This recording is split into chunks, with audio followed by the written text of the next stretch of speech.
So I just raised up the jib halyard to bring the front of that spinnaker pull up, and I've raised the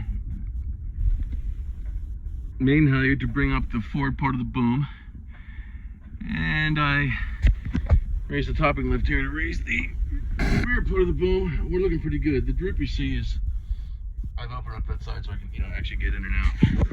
But I'm actually pretty happy with this. I'm a little worried about those stanchions on either side. Might hit a little chafe protection. I need to get some bubble wrap. Right now I just might duct tape it with some canvas around it or something.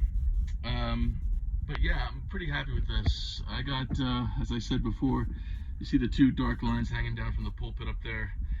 Those are a couple of fenders down to keep the sides of the tarp away from the paint. You want to try and keep it away as much as you can. That's going to flap, unfortunately. That fucking broken part of the tarp right there. And, there's only so much shit you can do. Try and do the best you can.